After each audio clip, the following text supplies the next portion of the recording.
asalaamaaleykum wa rahmatullah mbokk yi ñu ngi leen nuyu bu baax di leen ziar di leen dalal ak jàmm si suñu chaîne YouTube Bakhlar SN ngeen fas yéene ànd seeg seen xarit seen soppi seen doomu ndey Omar Boy ñu fas yéene jàng lépp loo xamante ni dafa aju si programme français bi soxal suñu mbokk yi nga xam ne ñoom ñooy def Bakhlar au Sénégal donc su ko defee nag si suñu chaîne YouTube dinañ fi jàngale la lecture mooy alqiraa dinañ si jàng tamit grammaire jàngale ci orthographie conjugaison ak vocabulaire.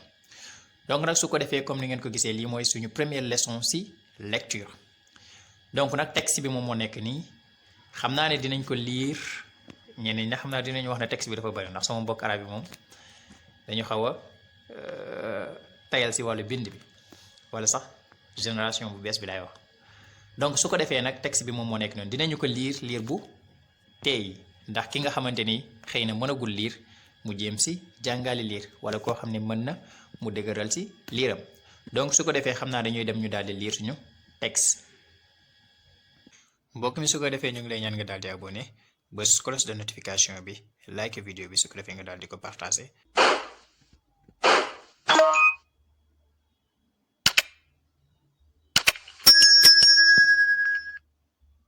La lecture, leçon 1. Il y a des quartiers très bien dans ma ville. Moi, j'habite dans un quartier en mouvement, où il y a des restaurants excellents.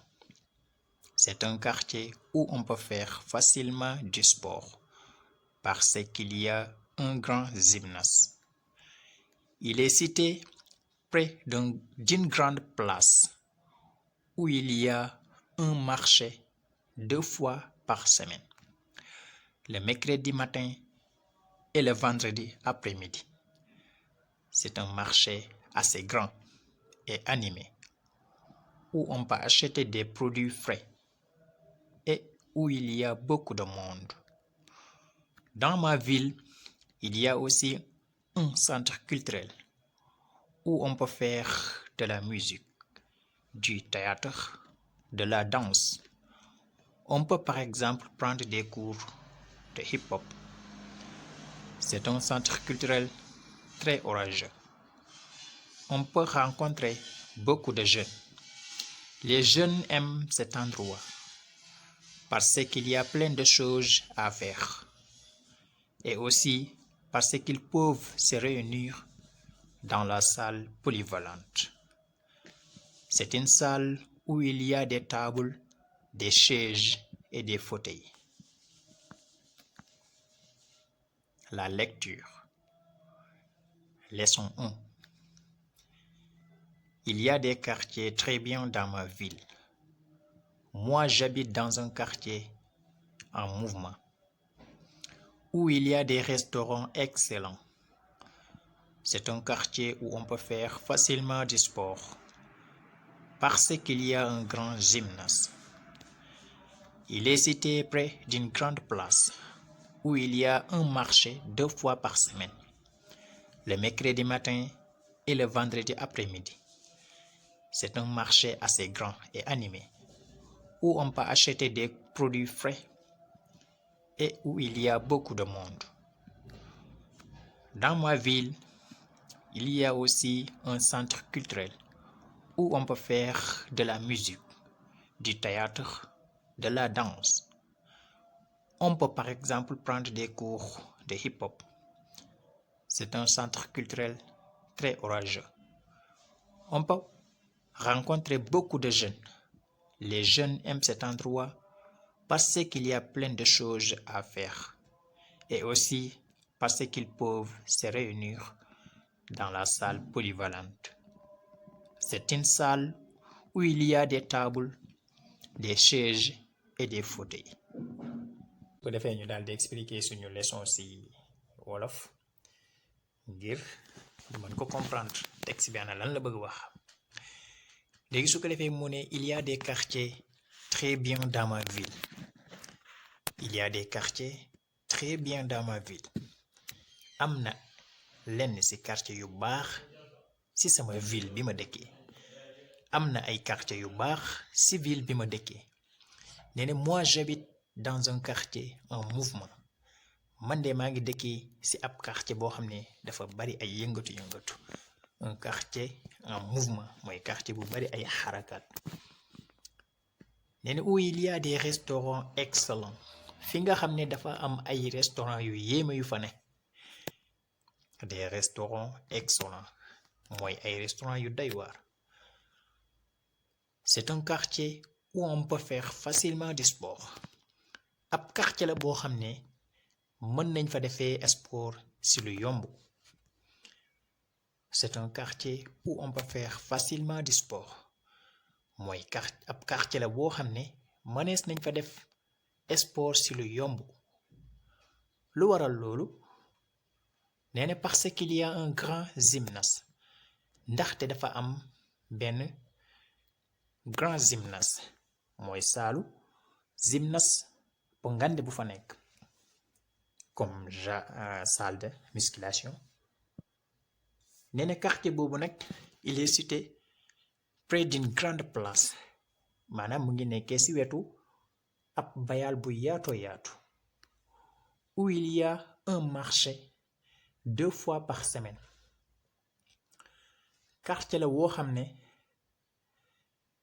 dañ fay amal marché wala boog wetu bayal boo xam ne dañ fay amal marché ñaari yoon ci semaine bi.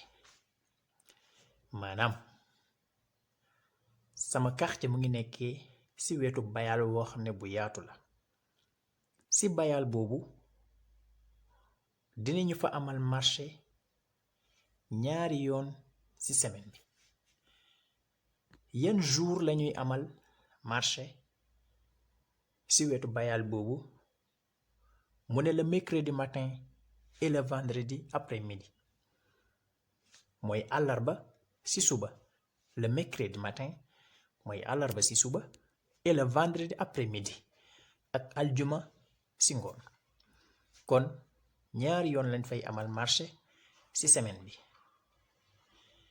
bi ci njëkk mooy àllarba ci suba ñaareel bi moom mooy aljuma ci ngoon. donc quartier la kon boo xam ne fan la ne suñ la ko laajoon ci biir texte bi danga naan il est situé près d'une grande place mu ngi nekkee ci wetu bayal bu yaatu. où il y a un marché 2 fois par semaine fi nga xam ne dañ fay faral di amal marché ñaari yoon ci semaine bi.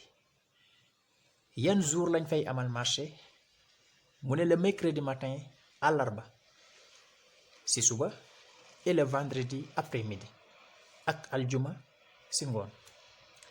nee na c'est un marché assez grand ab marché la boo xam ne bu yaatu lay doon et animé bu xumb it. marché bu yaatu la bu xumb où on peut acheter des produits frais foo xam ne mën nañ fa jënd ay produits frais. lan mooy ay produits frais mooy yoo xam ne mën nañ fa jënd lu mel ni tamaate lu mel ni salade kaane limon yu mel noonu yi nga xam ne souvent si see njaay ne dañ koy faral di soxla. ñaareel bi mooy nee na où il y a beaucoup de monde maanaam dafay bari ay nit yu fay daje. kon marché la boo xam ne marché bu xumb la lii rek daf koy wane. donc quartier la boo xam ne il est situé près d'une grande place où il y a un marché 2 fois par semaine. jour yi mu koy am mooy le mercredi matin et le vendredi après-midi. donc nag c'est un marché assez grand et animé. marché la bu ngande bu xumb tamit où on peut acheter des produits foo xam ne des produits frais foo xam ne dañ fay mën di jëndee ay produits frais comme ni ma ko expliqué léegi. et où il y a beaucoup de monde foo xam ne dafay bari ay nit lool. ñu continuer ba tey nee na dans ma ville c'est sama ville bi ma dëkkee il y a aussi un centre culturel. am na ab centre culturel bu fa nekk. centre culturel bërëb la woo xam ne souvent ndaw dëkk ba dañ fay faral di daje di def seen yenn activité mooy centre culturel.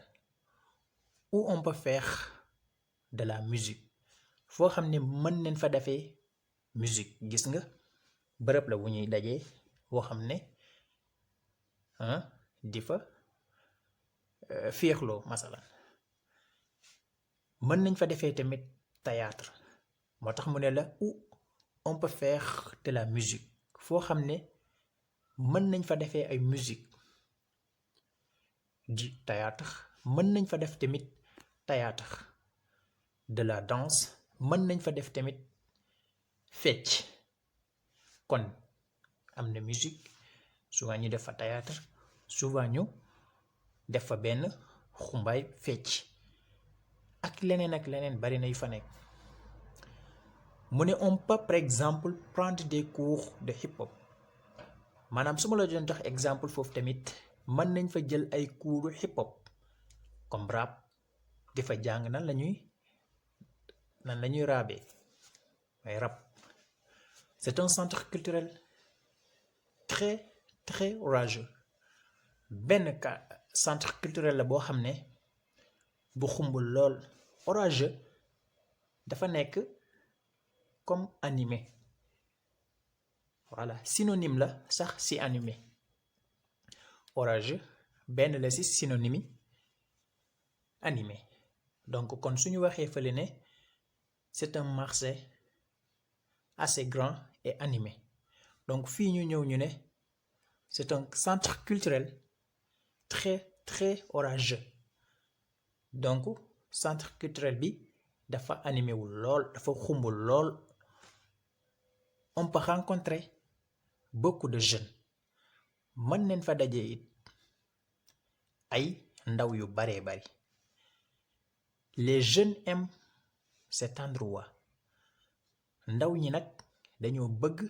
bërëb bi lool parce qu'il y a plein de choses à faire ndaxte dafa bari ay mbir yuñ fa mën a def et parce qu'ils peuvent se réunir dans la salle polyvalente yemuñ ci rek du loolu dong waaye tamit am na ab salle bu fa nekk salle boo xam ne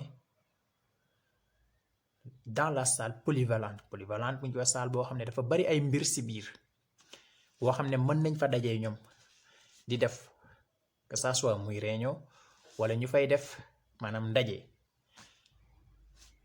moo tax mu ne parce qu'ils peuvent se réunir dans la salle polyvalente mën nañu dajee tamit ci salle polyvalente mooy salle bu bari ay mbir ci biir nee na c'est une salle où il y a des tables ab salle la boo xam ne dafa am ay tables yu fa nekk des chaises am na tamit ay chaises yu fa nekk et des fauteuils am na tamit ay fauteuils yu fa nekk kon salle bi bari na ay mbir yu fa ne su ko defee kon xam naa ne ci tënk rek ñu wax texte bi lan la bëgg wax ci wolof ñuy jéggulu nag ci suñu wolofal bi nee na il y a des quartiers très bien dans ma ville am na ay quartiers yu baax lool ci sama ville moi j'habite dans un quartier en mouvement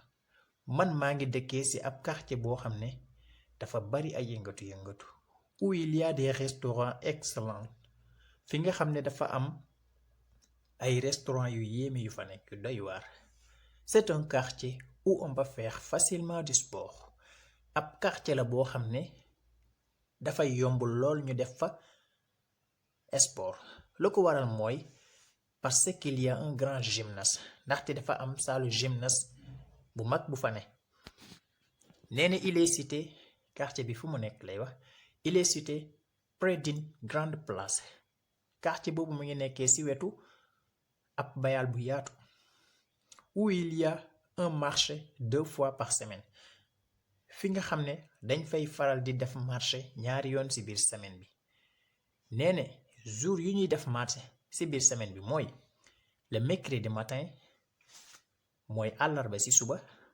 et le vendredi après-midi ak aljuma ci ngoon c'est un marché assez grand marché la boo xam ne bu ngande la et animé bu xumb tamit où on peut acheter des produits foo xam ne des produits frais marché la boo xam ne mën nañ fa jëndee ay produits frais et où il y a beaucoup de monde. It marché la boo xam ne dafay bari ay nit. nee na dans ma ville il y a aussi un centre culturel. sama ville tamit am na ab centre culturel où on peut faire de la musique foo xam ne mën nañ fa defee musique, du théâtre, mën nañ fa defee tamit théâtre, de la danse, mën nañ fa def tamit fecc. On peut par exemple prendre des cours de hip-hop, maanaam si misaal mën nañ fa jëlee tamit ay cours rap. C'est un centre culturel très très orageux. benn centre culturel la boo xam ne dafa xumb lool. On peut rencontrer beaucoup de jeunes. mën nañ fa daje ay ndaw yu bari. Les jeunes aiment cet endroit. mooy ndaw ñi dañoo bëgg bërëb bi. lu tax loolu nee na parce qu'il y a plein de choses à faire. ndaxte dafa bari ay mbir yuñ fa mën a def. Et aussi parce qu'ils peuvent se réunir dans la salle polyvalente. it mën nañu def ab ndaje ci salle bu bari ay mbir. C'est une salle où il y a des tables. ab salle la boo xam ne am na ay tables yu fa ne. des chaises, am na tamit ay chaises yu fa nekk. et des fauteuils, am na tamit ay fauteuils. donc su ko defee ñu jox leen dig daje ba suñu leçon yi di ñëw incha allah. bul fàttee nag abonné, like vidéo bi, nga bës cloche de notification bi pour que nga mën a jot suñu leçon yi di ñëw incha allah.